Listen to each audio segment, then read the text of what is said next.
नमस्कार दोस्तों, मैं श्रीमती हेमलता देवांगन प्राथमिक शाला जमरगा से। आज हम पर्यावरण में कक्षा 5वीं पाठ 4 राष्ट्रीय प्रतीक के बारे में पढ़ेंगे और जानेंगे।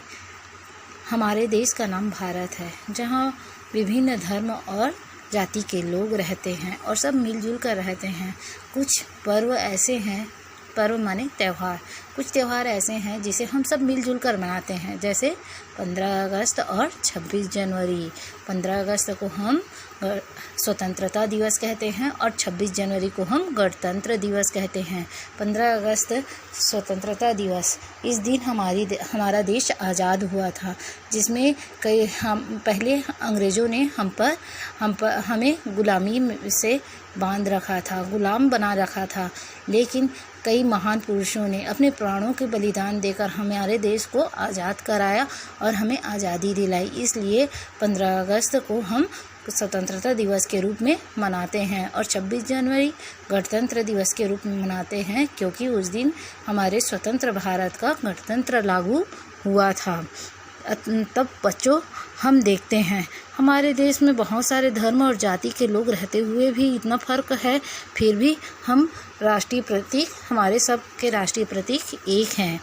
जैसे राष्ट्रीय ध्वज, आप 15 अगस्त में झंडा फहराते हैं, वो 3 रंग का होता है, उसे तिरंगा कहा जाता है। ये हमारा राष्ट्रीय ध्वज है, 3 रंग के होने के कारण उसे तिरंगा कहा जाता है। हमें तिरंगा का हमेशा सम्मान करना चाहिए। और इसमें कौन कौन से 3 रंग होते हैं आप अच्छी तरह से जानते हैं। सबसे ऊपर में नारंगी रंग होता है, बीच में सफ़ेद रंग होता है, उसके बाद हरा रंग होता है। तो हमें हमेशा तिरंगे का सम्मान करना चाहिए। अब ये किसके प्रतीक हैं, ये तीनों रंग किसके प्रतीक हैं, इसके बारे में मैं बताऊंगी। नारंगी रंग साहस और त्याग का प्रतीक होता है, सफ़ेद रंग सत्य और शांति का प्रतीक होता है, हरा रंग विश्वास और समृद्धि का प्रतीक होता है, बीच में तिरंगे के अशोक चक्र होता है, जिसमें जो गति, उन्नति और परिवर्तन का प्रतीक है। अब हम राष्ट्रीय चिन्ह के बारे में पढ़ेंगे।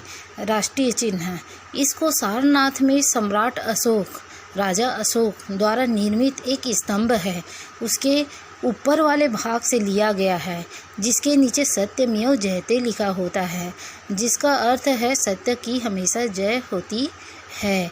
यह सिंह, इस राष्ट्रीय चिन्ह में आपको सिंह दिखाई देंगे।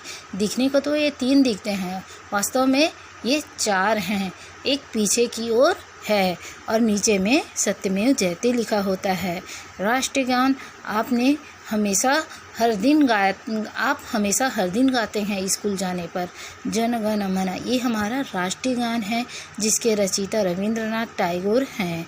और राष्ट्रीय गीत वंदे मातरम है, इसके रचयिता बंकिम चंद्र चटर्जी हैं। ये बंकिम चंद्र चटर्जी के आनंद मठ नामक पुस्तक से यह लिया गया है। यह भारतीयों में देशभक्ति और स्वतंत्रता की भावना जागृत करता है। राष्ट्रीय पशु बाघ, हमारा राष्ट्रीय पशु बाघ है, जो ताकत और स्फूर्ति का प्रतीक है। ये रहने के लिए तो जंगल का राजा भी कहा जाता है इसे, क्योंकि ये बहुत ताकतवर होता है। राष्ट्रीय पक्षी मोर, ये बहुत से रंग के पंखों वाला होता है। आप देखते हैं इसके पंखों में कई रंग होते हैं, इसी से ये बहुत ही आकर्षक लगता है। राष्ट्रीय पुष्प माने होता है फूल, तो राष्ट्रीय पुष्प कमल है, जो कीचड़ में होता है और ताजगी देता है। तो इस तरह ये हमारे राष्ट्रीय प्रतीक हैं और हमें इनका हमेशा सम्मान करना चाहिए। जिस तरह राष्ट्र में प्रतीक हैं अलग अलग, उसी तरह अलग अलग राज्यों में कभी प्रतीक अलग अलग होता है। हमारे छत्तीसगढ़ राज्य में राजकीय पशु वन भैंसा है और राजकीय पक्षी मैना है। तो आप छत्तीसगढ़ में रहते हैं, राज्य में रहते हैं, तो वन भैंसा और मैना के बारे में जानकारी